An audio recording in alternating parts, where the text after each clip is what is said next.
the fairy tale.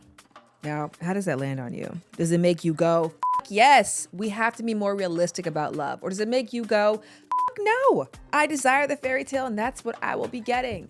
Well, when dating coach Damona Hoffman suggests that you the fairy tale, she's kind of hoping that you feel a bit of both. Are we rejecting the idea that love can be all that we hope and love can be fantastical? I'm rejecting this idea that love has to look one way. I'm rejecting that we have to feel chemistry on the first date. I'm rejecting that we have to date by a list and somebody needs to check all of these boxes. And so, what is the it that all of us are told we have to attain in order to have a love life worth being proud of? Let's examine what the fairy tale actually is and who is worthy of it. And I think that this is actually a pretty heavy and nuanced conversation that I cannot wait to dive into with Damona. And look, there are some people that are listening right now that might be like, no, I gotta have the car, I gotta have the tall, I gotta have these optics for the life that I'm living. And that's okay if you are choosing that mindfully. But you've got to acknowledge where that desire comes from and meet that with mindfulness. Or you can just stay asleep and with my husband Jared, because selfishly I want to know, am I the fairy tale? Sometimes you have to use an ice dildo and put it on camera and put it on Instagram. So I don't know if every man would be comfortable with that stuff, but so I wouldn't say that you're the fairy tale. Oh, and you don't know how to cook. Lovers and friends. I'ma take you on a trip, baby. I don't pretend. I say, lovers and friends. I'ma hold you down to the end. I say. Hi there, lovers and friends. Welcome to the podcast called The Same Damn Thing I Just Said. My name is Shan. I'm a public-facing sex and relationship expert whom over the past 100 plus episodes that we have done together has learned so much and gained so much that has enriched my intimate life in ways I could have never anticipated when I began this podcast with all of you. And I pray with everything inside of me that you can say the same, that this has led you to more connection, more clarity, more great sex. Let's just call it what it is. And that is why I think this episode is so important, because the truth is you can actually find your fairy tale, your happily ever after, figure out what your best is and what, of course, that's an evolving conversation, but what works best for you today. But if that doesn't fit within the definition of what the world has defined as the best, you may find yourself, one, second guessing your own joy and contentment, or two, feeling like you have to excuse it. And to me, one of the most heartbreaking and disappointing realities of actually figuring out your intimate life, finding commitment structures and relationships that bring out the best in you, existing in sexual dynamics that are pleasurable and equitable. One of the downsides to that is often what makes us feel good doesn't fit within the definition of what is good in society. So even though we are living in our fairy tale, because it doesn't compare to the book that has been written, we feel like we still haven't done it, or we feel like we have to justify our it to the world when the joy on our faces, the glow in our skin should be testament enough. And I think when we say fuck the fairy tale, that's what we're talking about. We're not talking about rejecting the idea that you can have the feelings of the fairy tale, but rejecting the societal notion that if it doesn't look a certain way, well, then it must be settling. So in order to dive into this conversation, I think we need to first ground ourselves in an agreement of what is the actual 2023 fairy tale. And of course, I had to go to y'all to find out what you thought it was first. The perfect man would be tall, dark, handsome for a living. He would do something both commercial but creative, something on the business side of a creative industry. He would be kind, equal parts masculinity and femininity, able to be traditional but also forward thinking. He would want to do well in his career and be successful, but also not expect his partner to therefore take care of house and home. He would also be 50% in all areas. A high, disciplined, successful entrepreneur, okay? Because that person would have a lot of time freedom, but they would also have to be a very committed and disciplined person to be an entrepreneur. Probably tall, beard, definitely takes care of themselves and their body. So good hygiene, consistent in the gym, just an overall like healthy person. I would want them to already be a family-oriented person. So someone that is already looking to like be a provider in some way. They are tall, beautiful smile. They have the look that holds masculine and feminine perfectly. Having generational wealth, having multiple businesses and streams of income, passive and having passion projects. For me, it would be someone who is taller than me. He's tall, muscly, but it doesn't really need to be muscly. He's just manly. He's just big. They also value, I think, compassion and empathy and like a kind of like tender, loving care kind of thing. Oh, and good dick. You cannot forget good dick. That has to be in there. Good dick. And for the perfect Gen Z twist, we met on TikTok. What I loved about this episode with Damona is that it had me really deeply reflecting on this, because when I first got introduced to the book title, I was like, well, I don't like this because I'm living the fairy tale and I want to encourage other people that they can live in it too.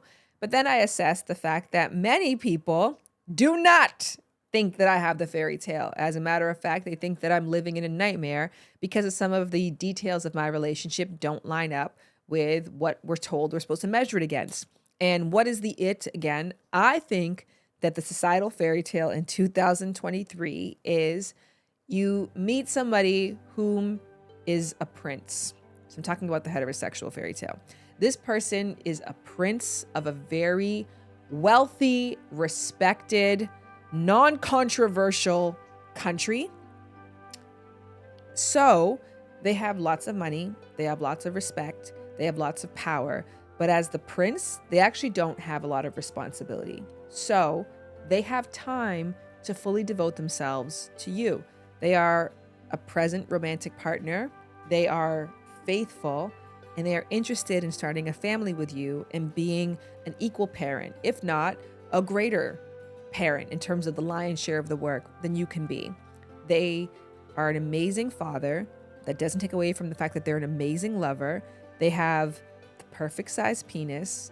They love sex, but not more than you. So you guys always want to have sex the exact same time. And they are freaky, but not in ways that are outside of your current comfort zone. They're good looking. Your friends think they're good looking. And they don't have any controversial opinions on Facebook. If you have done that, you're existing in the fairy tale. I think if we're honest, what's really attractive about the fairy tale relationship isn't necessarily the partner, it's the party that gets thrown for you. It's the fact that the rest of the world unquestionably says, you did it. You figured this love thing out. Then they etched Finn across your story, they drop the red curtain, and they stand and they clap because you found the perfect partner, and your relationship is unquestionably the benchmark of what love is supposed to be, and hence what life is all about. And I love the fact that Damona is challenging that, and that is why I'm thrilled to have her as a guest. We're going to get into our interview with Damona, but first, can we talk about our gut and how our sponsor Ritual can help you feel more in touch with it? Now, to be clear, sometimes your gut tells you to call your ex. Symbiotic Plus and Ritual cannot help you with that, but if your gut is telling you that it requires more support during this time, well, then Ritual has your back. So they made this 3-in-1 clinically studied prebiotic, probiotic, and postbiotic to support a balanced gut microbiome. This daily 3-in-1 has 2 clinically studied probiotic strains that aid in alleviating occasional digestive discomforts and fortifies the gut barrier. All this power is encapsulated in a single minty delayed release capsule that does not require refrigeration, making it perfect for travel. And wouldn't you know it, your girl is traveling to Mexico tomorrow, and I'm definitely packing this because new food and water is not always easy on the stomach. Symbiotic Plus and Ritual are here to celebrate, not hide your insides. It is time for all of us to listen to our guts. And just for listening right now, Ritual is offering lovers and friends 30% off during your first month. Visit ritual.com/lovers to start Ritual or add Symbiotic Plus to your subscription today. And now, let's fuck the fairy tale with Damona. Do you still do one-on-one coaching? Not me personally, but my colleague does the one-on-one, and then I do groups. I do groups twice a year. I really like working with people in groups because there's fun stuff that we can do of like playing out the exercises and doing partner work that I can't do if I'm just working with someone one-on-one. And I feel like people have to get the work in their bodies to really start to do it out in the world. We could talk about it, forever, but until you actually feel what it feels like, it doesn't always click. That is actually a really good aha for dating coaching, right? Yeah. Because you think about that as a one-to-one practice, but it's not a one-to-one skill set. So you're not going to get somebody who's like focused on you on a date. Like it's an interaction where they're focused on themselves and then you're focused on you. So like you have to learn how to play nicely together. Yeah, and I feel like a lot of times we do so much work in our heads. We're so in our heads about so much. And then when we communicate with somebody, something comes across wrong, or we just don't understand what's really happening on the other side. So that's why I really try to get people into action instead of like dating theory. There's certainly a lot that I know about dating theory, and like having worked with dating apps for the last 15 plus years, I know the technical aspects, but there's so much else in navigating through the current dating landscape. What is a physical activity that we can do together right now that's something that you would do in group session? What we could do right now is we could just tell a story. We're going to play last word, first word. Okay. So the last word of my sentence will be the first word of your sentence. And then we'll go back and forth and we're telling a story together. It could be literally about anything. It could be about, I don't know, what's the topic? My daughter, Ryu, is going to be a rainbow dragon for Halloween. Halloween is the best time of year in my neighborhood. Neighborhoods are where people kill each other. Other things that happen in neighborhoods are block parties. Parties are where people can have sex in groups. Groups make parties a lot more fun. Fun is something I aspire to every day. I love that. I love that. So you see there, and we just were telling a nonsense story, but because I had to listen for a last word, it got me really present in the moment and really listening and being very thoughtful about the words that I was choosing. So we might do an exercise like that, which has nothing to do with dating. You're never going to go on a date and do that. Why not? You just learned that I potentially like to kill people and go to sex parties. That's a pretty good first date. Oh, that was all real. I thought it was just a fantasy story. Yeah, but it's really about just having fun, also having fun with dating. And so sometimes when we just release our inhibitions, like there's no pressure on the outcome. We weren't trying to tell a story that was going to, make the cover of a magazine or be on bestseller list. We're just being in this moment and trying to respond authentically to what's happening. Okay, well, you teed me up very nicely to talk about our third guest. Round of applause for the book. Yay. F the Fairytale, written by Damona Hoffman, coming out in January. Tell me about your dreams for this book. Oh, my dreams. Well, I've been doing this work for a long time, but I've never written a book. And so I wanted to create something that would really give people an understanding of the current world of dating that we live in, because it's so different than it was even 10 or 15 or 20 years ago. I really wanted to capture the moment of, it's F the Fairytale is the title. the moment that we're in, so many people are frustrated, are disappointed, are discouraged with dating. And I wanted people to first understand how we got here. Like, we kind of created this situation. We can kind of dissect that later, but it's a why, how book. It's not a how-to book. Why are things like this? And then how can we move forward so that we get our needs met in love? Let's talk about the title. Was it title first, book second, or book first, title? Or are we rejecting Disney? I'm rejecting this idea that love has to look one way. I'm rejecting that we have to feel chemistry on the first date. I'm rejecting that we have to date by a list and somebody needs to check all of these boxes. That's what I'm rejecting. I'm rejecting anything that's keeping you feeling stuck, feeling unloved, feeling like it's not going to happen for you. And I very much believe in love. I used to be a cynic. I was totally skeptical that I was ever going to find my person.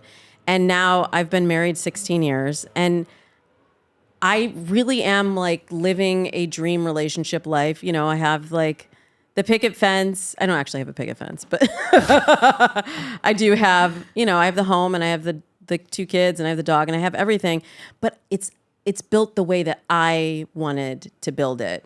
And there's a lot of things that people would tell me about chivalry and gender roles and race and religion and so many things that I explore in the book that did not fit for me.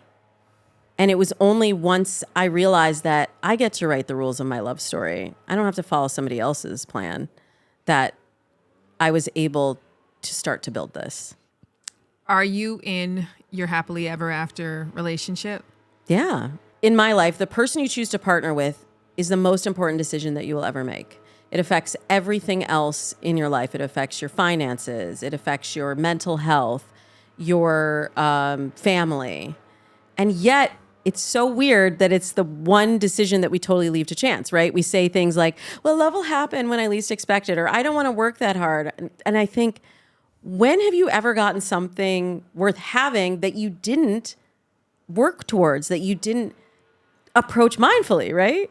Right, exactly. Yeah. That's I always talk about that when LA is the perfect example where some people's career plan is like, I'm going to move to LA, get a job at a coffee shop and wait for X director to walk in and say, take off that apron, remove that cap. You're going to the set. You're the new star of this movie. Yeah. And then some people's strategy is to get an agent, go on thousands of auditions, network with casting directors, and cut their teeth hard and do it the long path and then eventually land a small role and da-da-da-da-da. So not to say that the person who has the coffee shop plan won't end up with their happily ever after, but it's not a plan. It's not a plan. It's hope. It's like I talk in the book about how we're just all addicted to hopium. You know, we're just like, we are strung out on hopium and just like, well, I just want to meet them out in the world. I just want it to happen when I least expect it. And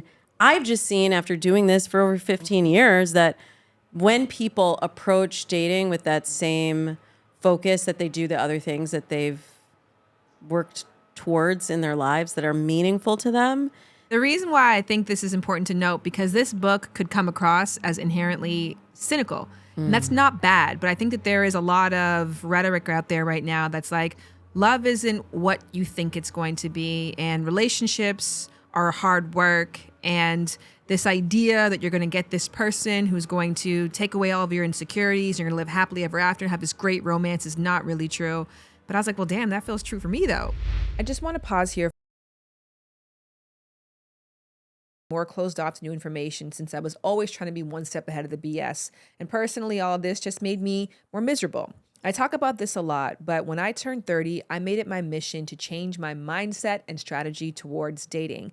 And when I did that, y'all, I cannot gush enough about the results. Not just in terms, of course, of meeting Jared, but every romantic prospect that I met from that point on, I genuinely enjoyed the experience getting to know them, and I felt like I was better for our interaction, like period.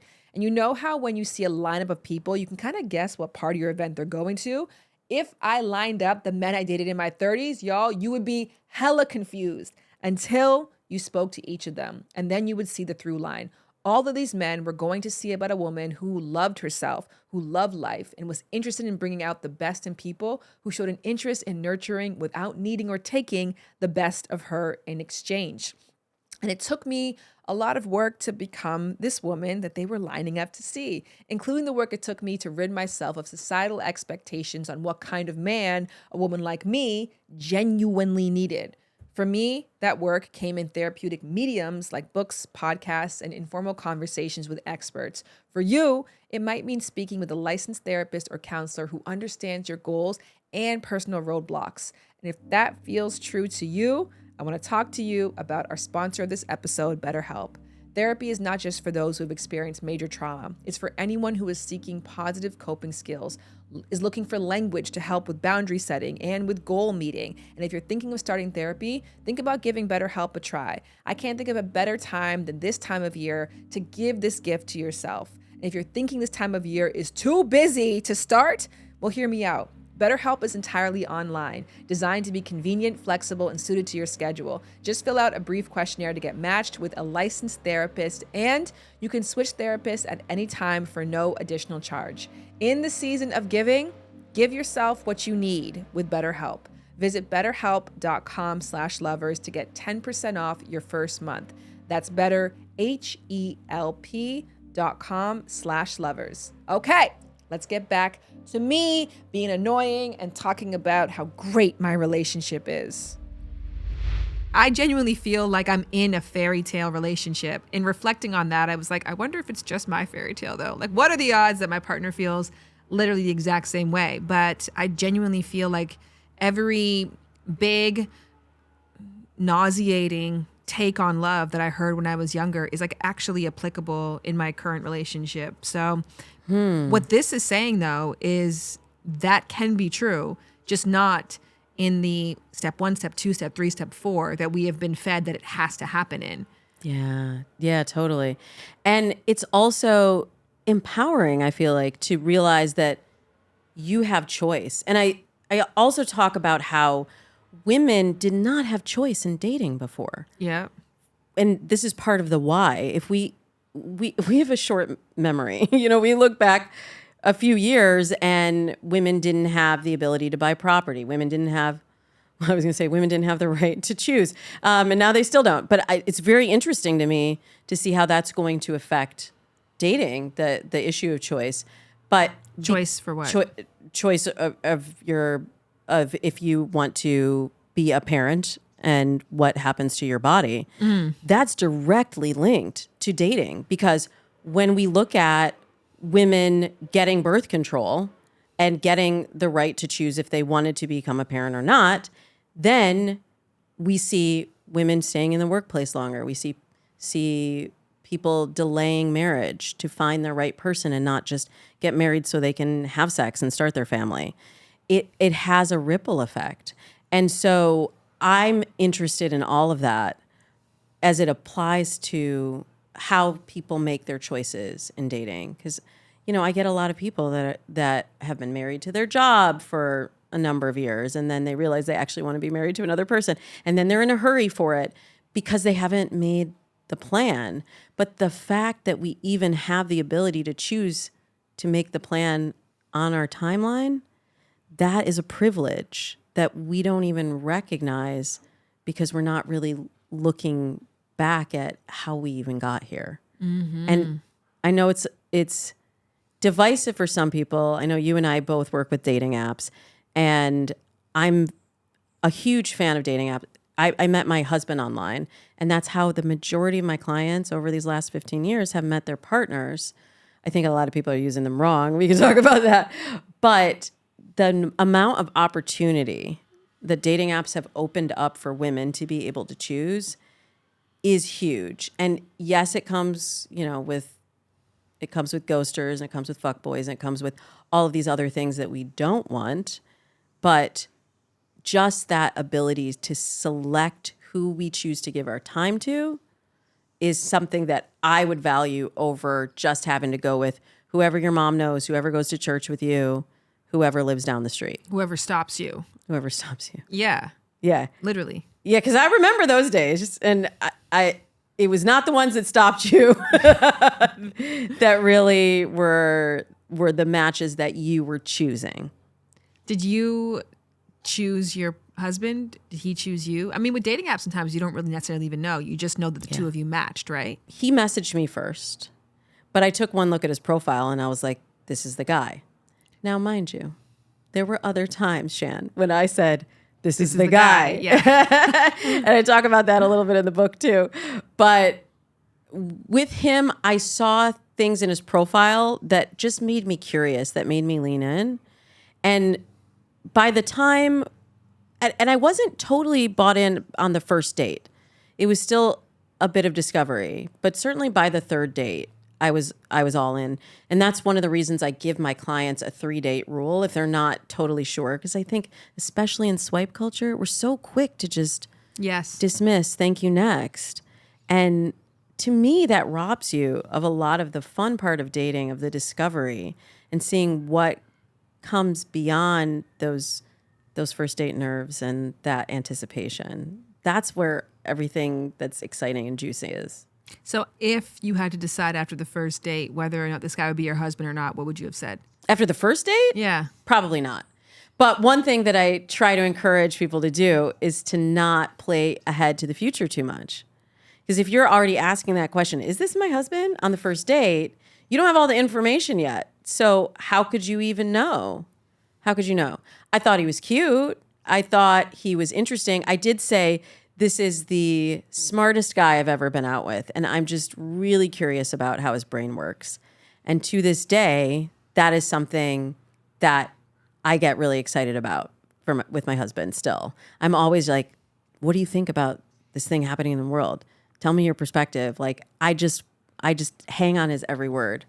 And that's what lit me up back then and still lights me up now. Oh my, I can see you lighting up just talking about it.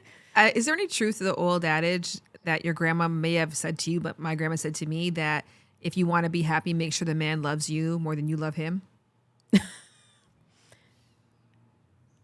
I don't know, Grandma. I believe in equity partnerships. So I feel like you should each love each other 100%, and you should love yourself 100%. That's where, when I was writing this book and examining past relationships, that's where things were never equal. You know, there was always someone that had more power in the relationship, someone who put more effort into the relationship. Not in all situations, but, you know, in many relationships in the past, it wasn't equal. And for me, an equality partnership is the right choice. Are you like familiar with books like, what's it called? The Masculine Man? It's like a yellow cover. No, I probably rejected that completely. Because it was talking about that and saying that a lot of people have an idea of egalitarian or equal relationships, but the truth is that's only 10% of relationships. The other 90%, somebody is the dominant and someone is the submissive. There's room for all ideas in the world, but it's not my personal philosophy. And I also, you know, I take down this whole idea of chivalry even. You know, I've had clients that have said to me, well, if he doesn't open the door for me on the first date, it's done. And it's like, it's not really about opening the door for you. It's, what does that signify to you? What does opening the door mean? Because to me, it says, well, I want to feel taken care of. I want to feel loved. I want to feel seen and appreciated. And I don't know, feel like a princess. There we go, back to the fairy tales. But I'm more interested in the feeling. And that's what I do with my clients. I do all kinds of visualization and journaling exercises to get them into the feeling of what it will be like to be with their person. Because you might not recognize the package that it comes in. If you're going down a list and you're checking boxes, you might miss one, but you'll know when you feel it. You'll recognize that feeling when it's repeated. Yeah, because somebody could tick all of those boxes, pay for dinner, open the doors, pull out your chair, but the way that it's done is done in a way that you're like, does this person actually see me? or is this person trying to control me? But if you're so concerned on the act, you might just miss and ignore that feeling altogether, that this doesn't really quite feel right. So I think it's a really, that could be like a game-changing point for people. Are you privy right now to the trending topic of women who won't on dates? Like the list, there was a list that came out of places that women said that they refused to go on a first date. Cheesecake Factory. Okay, so I avoided sharing this viral first date list because I don't think the people who wrote it stand by it. I think in the past couple of years, there has been a rise in intimacy-based content that really is, let me use this as an in to be seen. So I'm going to talk about this topic that seems to be viral and trending right now and say salacious, outrageous things to get attention so I can draw attention to something else that I care about. You can always tell the difference between people who genuinely believe what radical thing that they've said and those who are just saying it for attention by the next thing that they post. So you'll always see these viral tweets of like these crazy commentary, and then underneath it they'll say, now that I have your attention, check out my line of cups. Or now that I have your attention, check out my boy's mixtape. Like, so I think that this list is kind of a part of that, let me use this to be seen content. But nonetheless, I digress. We can use it as a point to start a meaningful discussion. So here we go. I'm going to read the list. Cheesecake Factory, Applebee's, Chili's, Chipotle, Olive Garden, movies, Your House, fast food, Buffalo Wild Wings, Wingstop, Red Lobster, a buffet, IHOP, Denny's, the gym, church, Starbucks, coffee dates, ice cream dates, family functions, movie nights, somewhere that requires a long drive, bowling, nightclubs, hookah bar, a bar just for drinks, Waffle House, sports events. More or less what the list is insinuating is that a good time is damn near all the way correlated with how fancy a place is and how much money you spent at this place, which, hey, to each their own. But let's do a brief exercise in the comment section below. Describe the best date you have ever been on. For me, this guy took me on a picnic to Scarborough Bluffs. And while we were looking for a picnic spot, we just kept discovering and walking around. And we walked so far that we stumbled upon this beautiful staircase waterfall that I didn't even know existed in my city. And then we climbed up the waterfall and then sat on a couple rocks and we busted out his cheese sandwiches or whatever he packed on that picnic and had this beautiful conversation. And to this day, that's just the best date I've ever been on before. And when it comes to food, I traveled for work and went to a bunch of fancy restaurants in the past month, and still the best thing that I've recently eaten cost me less than $10 a serving. I'm talking about the open blue cobia with pistachio gremolata I made at home with our sponsor, HelloFresh. Make delicious memories and save money this holiday season with HelloFresh's pre-proportioned ingredients. You're never gonna waste money on excess food. You won't be stuck in the insane checkout lines of the holiday season, and you won't be tempted to order food in order to enjoy a great meal. Sign up for HelloFresh and get everything you need to whip up a fresh, tasty meal delivered to your door. Just choose your recipe, select a delivery day, and relax knowing that dinner, lunch, and breakfast and snacks, if you want, is on the way. HelloFresh has over 45 recipes and more than 100 seasonal add-ons to choose from every week, so it's easier than ever to find something great that everybody will enjoy. Cooking HelloFresh meals is a family fave pastime, and whether you've got a crew or you're flying solo, I highly encourage you to try America's #1 meal kit, especially if you're a breakfast lover. Go to HelloFresh.com/loversfree and use code loversfree for free breakfast for life. That means one breakfast item per box while your subscription is active. That's free breakfast for life at HelloFresh.com/loversfree when you use the code loversfree. Good. Okay, now we can head back to hear Damona's take on where to go on a first date. Do you look at this as a sign of improving times for women because they're having more agency and they're being more clear about their boundaries and guidelines and wants in dating? Or have we gone in the wrong direction? That's a great question. And I would say, again, for me, it doesn't work for my life. Like, to make I won't lists, I think that's just limiting. And everything is a negotiation and a conversation, right? Mm-hmm. But see, I think the problem is a little bit deeper than that, is that still there are a lot of people buying into the myth and the fairy tale that, well, I don't want to plan any dates because I'm a woman and I'm not supposed to do that. So he has to just guess where I want to go. And then I get to be mad at him if he chooses bowling, Cheesecake Factory, one of these places that I don't want to go. get the ability also to advocate for yourself from the beginning. So let's do away with these ideas that we just need to show up and look pretty and then the guy's supposed to fall at our feet. That's like so much of the dating disappointment is these expectations that I feel like are no longer resistant.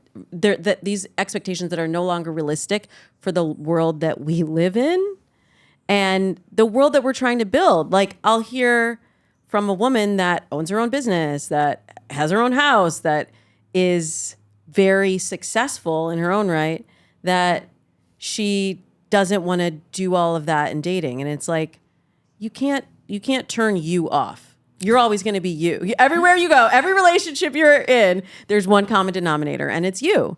And if you're trying to fit into some mold to be dateable, or you have some idea about how it's supposed to go because of a story that you've seen, read, heard, that's been passed down to you, you're going to end up in that place of disappointment eventually. It's interesting because my guest just prior was saying that they're very successful as an entertainer and they date older men. And I asked them why, and they said, because I just want one place where I don't have to be in charge. I don't have to be the alpha. And I was like, okay.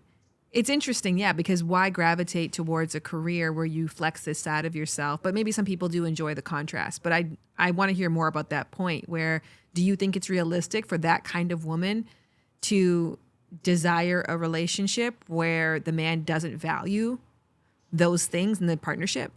I think you answered your own question there. Like, no, I mean, the things that have made you successful in every other aspect of your life are the same things that are going to come into your relationship. Whether you suppress them because you don't feel like it, or you don't want to do it in the relationship, or you don't think it'll be attractive in the relationship, they will come to the surface eventually. So you might as well just rip the Band-Aid off and be your whole self from the beginning. But I want to actually dissect that idea of I want to date an older man because I want him to lead. That is also a myth. So my husband and I are the same age. We're like 3 months apart. And I had it in my head. And by the way, all of these myths, I bought into at one point in my life as well. And that's probably why I used to be a love cynic and I am no longer. Now I'm a love advocate. But I thought, well, I got to date a guy a year to 10 years older. That was what all my dating apps were set. I went to speed dating. I was out here in these LA dating streets trying to meet people that were in this a random age bracket. Why a year to 10 years? I just made that up. Well, you answer why. Why? Because of a story. I somehow thought, well, I always dated older guys, and so that's what I should continue to date. And a year to 10 years older seems like probably, like your prior guest said, like they have their life together, they're more settled, they're more mature. And when my husband reached out to me, he saw that we were the same age and that I had said I wanted to date someone older. So he almost didn't reach out to me because he was like, maybe I'm not what she's looking for.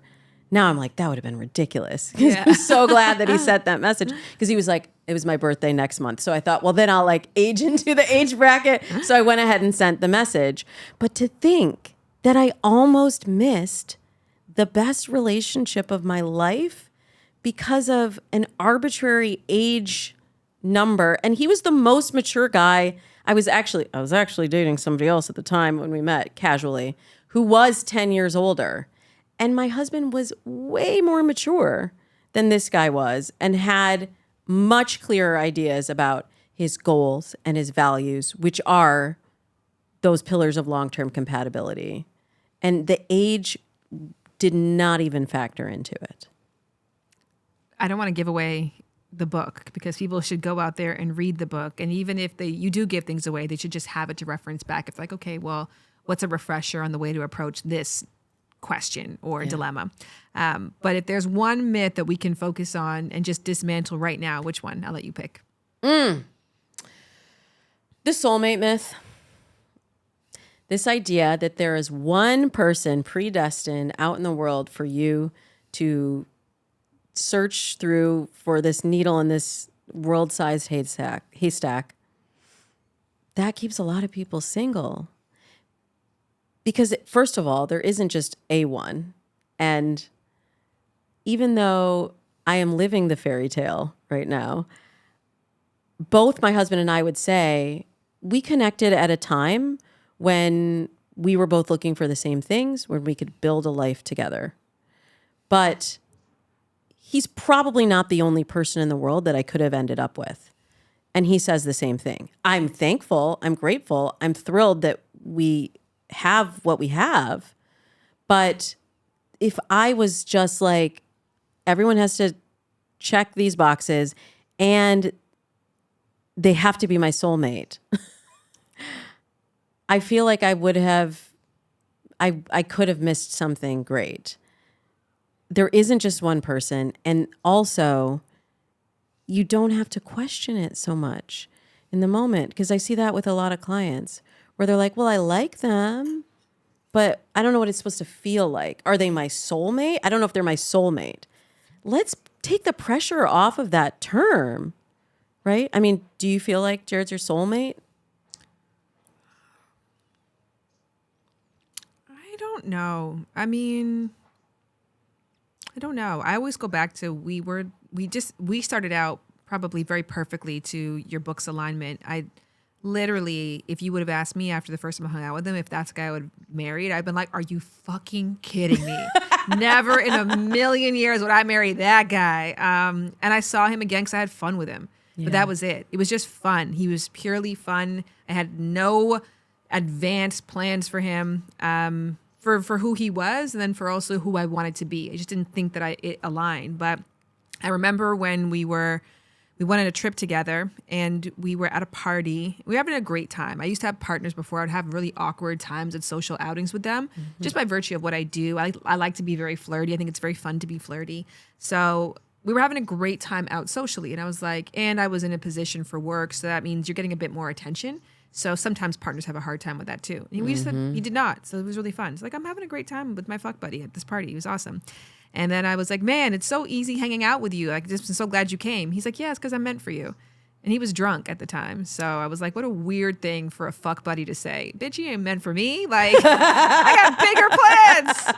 And I kind of go back to that sometimes. I was like, yeah, like I don't believe, to your point, like I always think back to Aziz Ansari's book where he talks about that. Like, 50 years ago, most people got married to somebody within like a 3 apartment building radius. Yeah. So like of everybody in the world, your soulmate just happens to live a street away. Like that seems a little unreasonable. So I totally don't think, nor do I take that type of like thought process of that the world is conspiring in my favor. But I'd like to think that there's not a better partner. We spend so much time questioning, like, what does that word even mean? It's thrown around a lot. Oh, I'm searching for my soulmate. I feel like that puts just so much more pressure on the relationship as it's unfolding. And then you can't even really read the signals because you're like, well, I don't know what it's supposed to feel like. I don't know if I've been with my soulmate before. Obviously not, because they would have been your soulmate. So I really try to get my clients and my Dates and Mates listeners to just brush that idea of soulmate aside. It's really much more about building these pillars and building trust as well. Like you didn't necessarily trust when he said that he was made for you, but over time. But to your point too, Jared's 6 years younger. Yeah. So in my mind, I'm not going to marry a dude who's younger than me. Yeah. Serious person. Yeah. Doing serious things this planet. I'm going to marry a man who's older. So It was an open space to be like a casual sex buddy, but like that's where I would keep somebody younger. I don't take them seriously. So I think though, as much as there's not a soulmate, because I think we can define soulmate as predetermined life partner, like Matrix, like Neo and Trinity, and they are soulmates. And if they find each other, wow, we're flying through the air and dodging bullets. Like we have reached another level of our human potential through our partnership. So I think that we can reject that idea because I don't know anybody who can fly through the air and dodge bullets. But do you think that we can accept that being with the right person feels like I probably can't do better? Yeah. Yeah. I certainly don't want anyone to settle. That's the kiss of death. If you just like, well, this person's good enough and I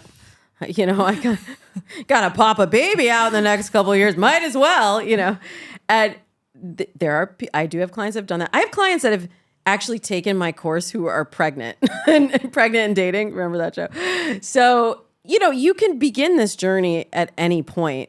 And that's, I think, the big message is that you get to do it your way. And there is someone out there who will align with what you're looking for, but you have to have clarity first. That's why I start the book with mindset.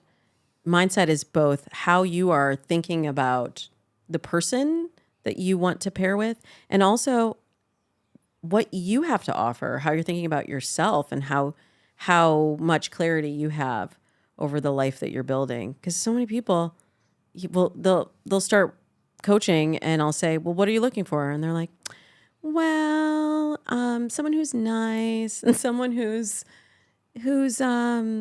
kind and attractive. And it's like, that's told me nothing. That I could literally pick any dating profile and be like, well, this person's kind, they're attractive. But it's about designing our own future. Yes. And that I think is really exciting. But I feel like even though I'm not literally flying through the air and dodging bullets, as a parent, Shan, I do feel like sometimes, I don't know if you can relate, sometimes it does feel like we're doing that. And it's this constant dance and it's constant communication. And I just want to address, you said earlier something that resonated with me, where people think relationships are work. And to me, it does not feel like work. At least not the kind of work where you're like punching a clock or you're just like, oh, I got to go to this job again. But the kind of work where, like what you and I do, where we're excited to show up and we're excited to be there and to figure it out. Like it's constant communication, it's constant problem solving, but it doesn't feel like work at all. I had an aha with this recently though, because somebody was saying it like it's a lot of work and then they were describing the work and I was like, oh, what I get paid to do. So the reason why to me, I don't feel the strain is because I'm not doing a 9-to-5 job and then coming home and having to read F the Fairytale. This is my job, is to read this book. So the work that many people have to do extracurricularly, I'm being paid to do, and then I can bring that into my marriage. So I think that's the benefit of what we have. Like you're already doing the work when you research for the book and everything else. But the average person does still have to finish working and finish hanging out with their kids and then go tap in and read the book. So popping in for our final ad break with Quince, and also to underscore that I just said one of the biggest lessons I learned this year.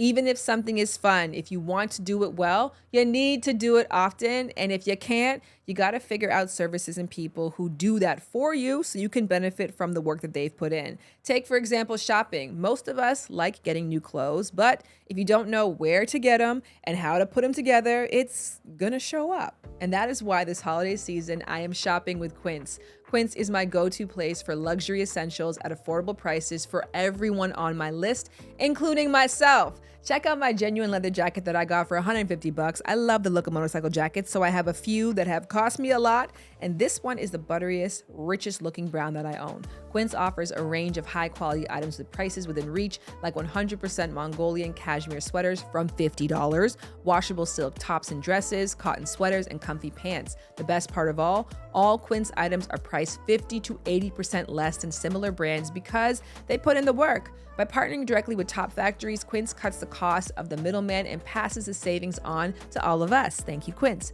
And Quince only works with factories that use safe, ethical, and responsible manufacturing practices and premium fabrics and finishes. I love it, and you're gonna love this. Get affordable luxury for everyone on your list with Quince. Go to quince.com/lovers for free shipping on your order and 365-day returns. That is QUINCE.com/lovers to get free shipping and 365 days of returns. Speaking of returns, let's return back to the conversation.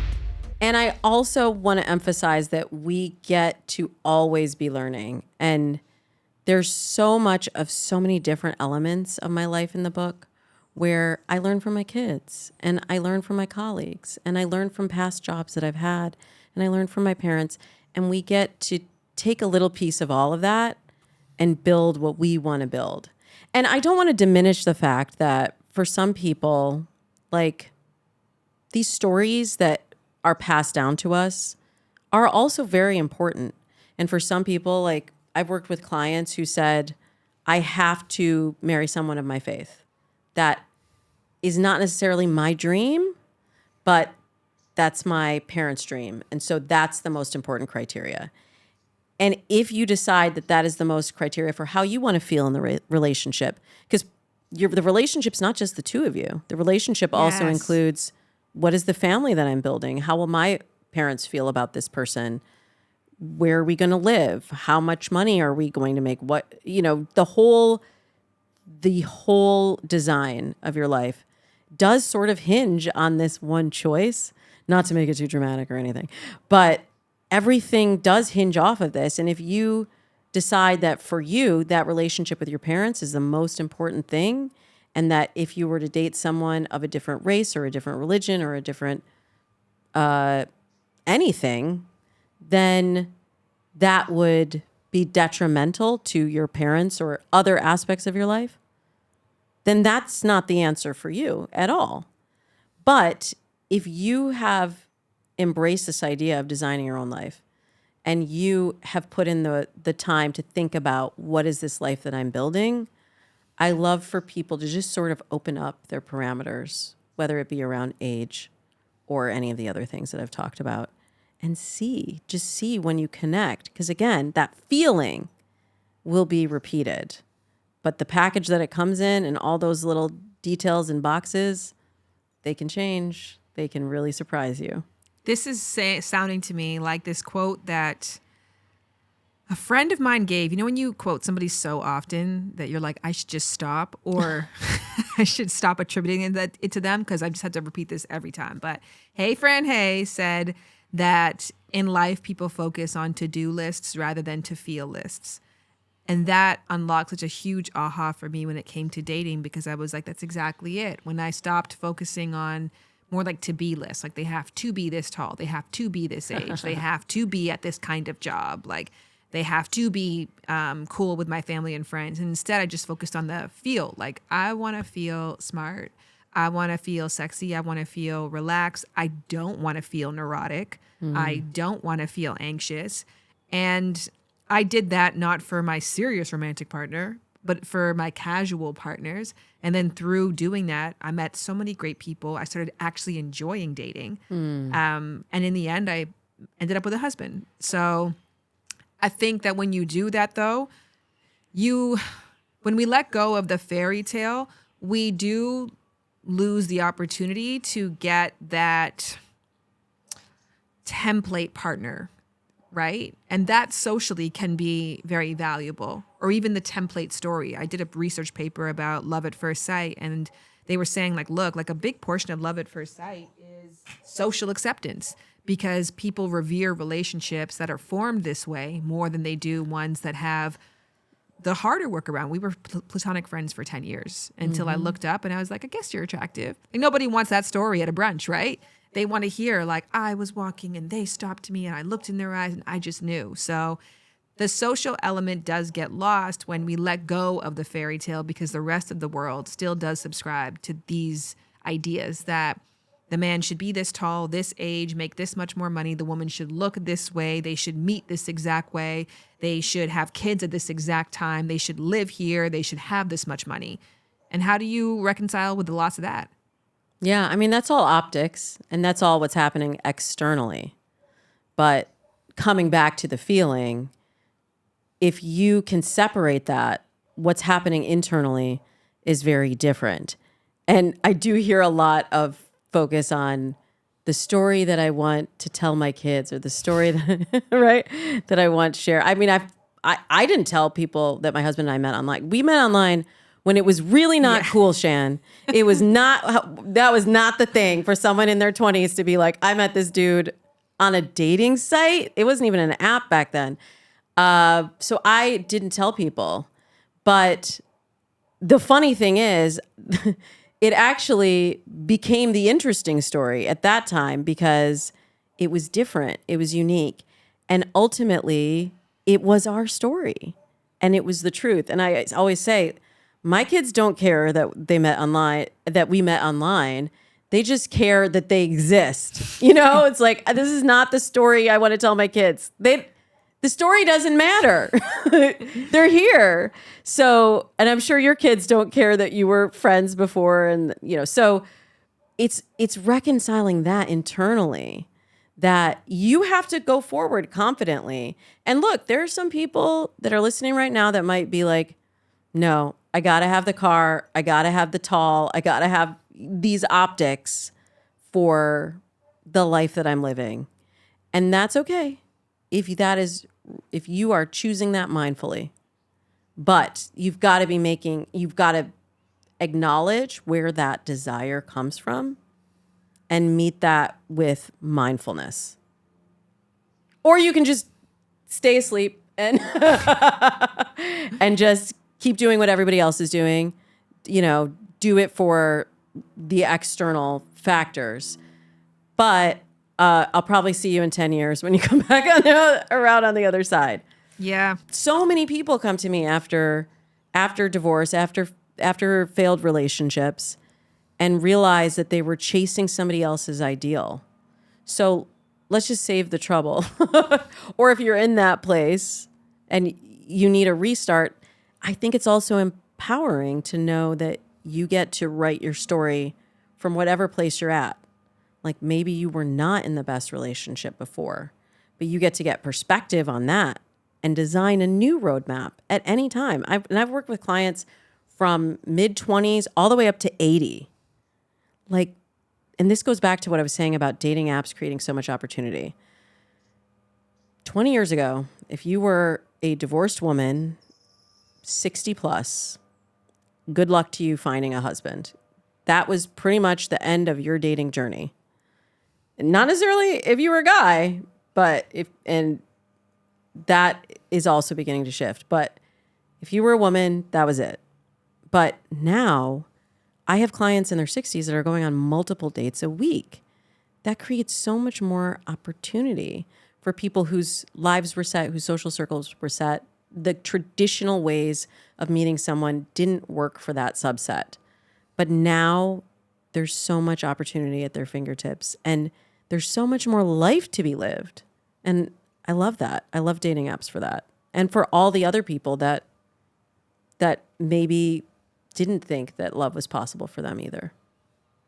When people see this book on bookshelves, what do you want them to know about what's on the inside? If somebody was looking at it and they're doing this and you could pop out from the middle and say, hey, here's what you're going to get, what would you tell them? Well, first I would tell them it's not a cynical book. It is F the Fairytale, rewrite the dating myths and live your own love story. So I do hope that they realize the messages of empowerment. It's not to crap on dating. And the other thing is that when you show up for yourself in this way, things happen so quickly. I have so many clients that I talk about in the book that came to me maybe after working with other matchmakers, after being single for a long time, after not having the roadmap for themselves and just feeling lost and bewildered. And all I want to do with this book is to give you a few more tools in your toolbox and some aha moments where you realize that sometimes it's not a huge change to your dating life. It's just making a few adjustments. Sometimes it's mindset. Sometimes it's where you're finding dates. Sometimes it's how you're showing up for dates. Sometimes it's the follow through, the closing the loop, and the deciding, do I want to keep dating this person, or do I need to go back to the well, and not being afraid to go back to the well because now you have the tools to do it without exhausting yourself. I just want everyone to know that if they can just approach dating mindfully, that it can shift their entire experience with dating and relationships. And what does mindfully mean? Mindfully means having that clarity on the story that you're writing, not buying into everybody else's ideals, but really designing the love story that you want to write. Just as a fun thing, what's a dating faux pas that a lot of your clients make that you're like, let's fix this? And for anybody listening, let's just stop doing this from now. Well, I also talk about empathetic dating a lot because I feel like a lot of times we come to the table like, all right, dance for me. Like, what are you going to do for me? And if you have empathy in mind when you sit down across the table from someone, or maybe not across the table, maybe on an activity date, because I think dinner dates are not a good choice. But if you approach dating with empathy for the other person and you really try to meet them where they're at and do some of the things that we were talking about earlier with listening and staying in the moment with them, it'll shift your entire experience. It won't feel like I'm just sorting through this database here, like, thank you, next. It'll feel like, oh, I'm actually having an experience, and they can get some of that fun that you had through your dating experience and some of that clarity that we've been talking about just by first showing up with empathy. I feel that 1,000%. I always tell people to remind themselves that this is a person who is setting aside time to get to know you, not to make money off of you, not to build a business with you. Like, so much of our transactions are based on like a hope for a long-term projection. That's like very clear. This is just somebody who's like, I just want to know if we have something between us that's special and worth hanging out more for. Like, that's kind of cool. Yeah. And friends don't do that, right? Like, I don't know who else does that. To be like, let's just go. I mean, they try. They'll try with general meetings. I'm not coming to your general meeting. What job do you have? Otherwise, I'm not showing up. This ain't general. Yeah. But you mentioned that someone's giving you their time. That is so important to remember, that when you say yes to a date, you are giving of your time and they're giving of their time. And time is our most valuable resource. It's non-renewable. We're not getting any more. So who you choose to spend your time with and how you spend that time is really important. So let's stop wasting the time and really show up in an empathetic way. The end. Before people go, they already know where we want them to go. But if there's any other places that you want to encourage people to get more of you, where are those places? Oh, thank you for your time, Shan. And thank you for the opportunity. They can find the book, F the Fairytale book, just the letter F, the Fairytale book. And I also do the Dates and Mates podcast every Tuesday, like clockwork. It's been 11 seasons of a labor of love. And that is still where I really get to play and explore a lot of these themes that helped me build F the Fairytale. Congratulations. This is going to be a bestseller. This is going to be your biggest thing yet. And I'm really glad to push it out there. We've been knowing each other now for like 5 years. 5 years, Yeah. 6 years. Yeah. And I'm just so grateful to be in your community. So thank you for coming. Thank you. Please go and cop F the Fairytale. Damona is such a light. She's so damn good at what she does. And if you don't need the book for yourself, because it's not your season right now, maybe someone that you love. What a beautiful way to jumpstart someone's new year with that kind of intentionality. I loved the conversation. And I know I loved the conversation because when it ended, I was left with more questions than answers. And that's the purpose of the podcast, y'all. Remember that. When we started this thing, the goal wasn't to tell you how to live. It was to inspire you to spark interesting conversations that would get you to that aha for yourself. And the only way you can really get to those is by talking to people who are closest to you. So when I finished this conversation, I was like really curious what Jared would say about all of this. So I asked him if he would come on for a third segment, which we haven't done in a long time. And he said yes. So let's bring him in. You're my dream come true, but you're not the fairy tale. You know, we have to film our lives in very awkward situations. Sometimes you have to use an ice dildo and put it on camera and put it on Instagram.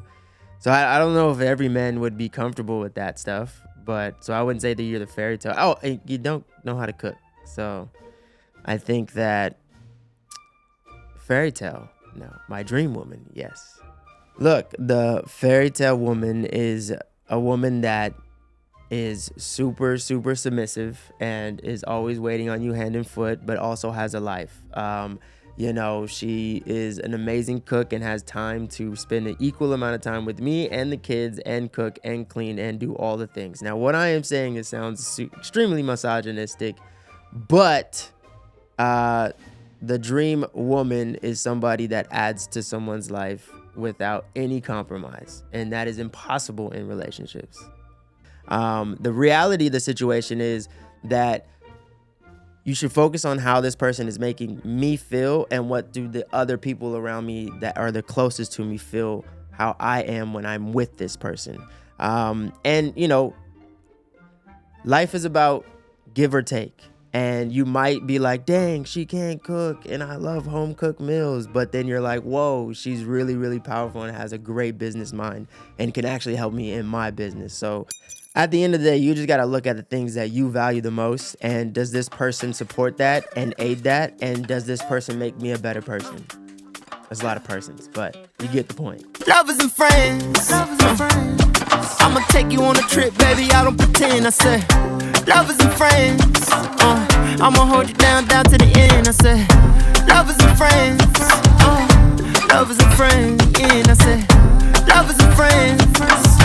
I'ma hold you down to the end. I said, I'ma wax that, I'ma tax that, bring it back so you can mac that, pack that. Where you going? Press play, podcast streaming, got you going all day, talking about that good. Girl, you know you look good, sex dreaming, sex feeling understood. Yeah, you finding out he no good, but if you listen, pay attention, you gon' find out how to make him miss it. Got a ticket, baby, you just lovers and friends.